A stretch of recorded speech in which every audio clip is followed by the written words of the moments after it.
ચોમાહું જ હોય ને. ચોમાહાની વાત ક્યાં કરો સાહેબ? ત્યાંથી ટ્રેક્ટરો 10 હાલતા હતા, ઈ કેટલા ફેરા કરે ને ડમ્પર કેટલા કરે, હિસાબ તો કરો.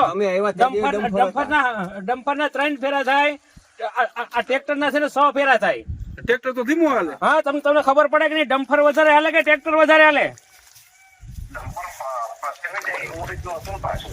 કઈ નતું, અહીં રસ્તો કમ્પ્લીટ હતો. તમારે અહીં સ્થળ ઉપર જોવા નથી આવવું, તમારે ડ્રાઈવરો નો નથી કેવું, નીચલા અધિકારીઓ નો નથી કેવું, એસી વાળા રૂમમાં તમારે બેસવું. આ ખેડૂતની વાત જોઈ લ્યો એક વખત. જોવ તો ખોરા તમે એમ. 3 જ ફેરા કરે આખા દિવસમાં, 3 જ ફેરા. 3 વાગ્યા પછી કહી દી કે અમારો ટાઈમ પૂરો થઈ ગયો. અને ડીઝલ પૂરું થાય તીકડી ફોન કરે રાજકોટ કે ડીઝલ પૂરું થઈ ગયું, તો ડીઝલ નો આગલેથી ફોન કરાય કે ડીઝલ પૂરું થાય તો ફોન કરાય? પછી બે એને બાંધવો નતો. તમે હુકામી ખેડૂત લખો એમ. તમારે ગવર્મેન્ટ ને રૂપિયા કામ કરવું, તમારા પગાર પાછી કરવાનું છે. થોડીક દયા રખાય, દયા એમ.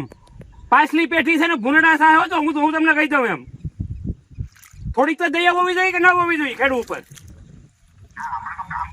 પણ કરવું તો હુકામી 65 ડમ્પર આપ્યા અને ખાલી કેમ 3 ફેરા કર્યા? 3 ફેરા કરવાનું કારણ શું?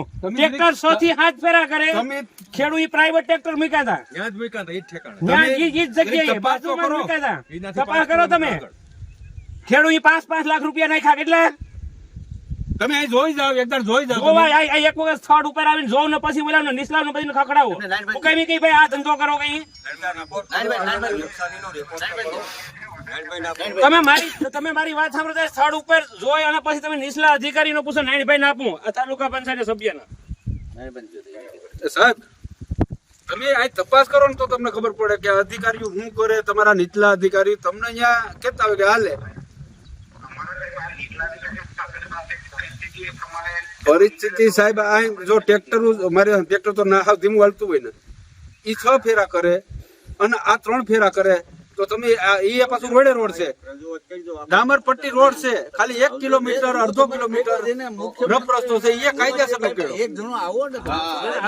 સાહેબ હું તમને શું કહું, તમે 10 ડમ્પર આપ્યા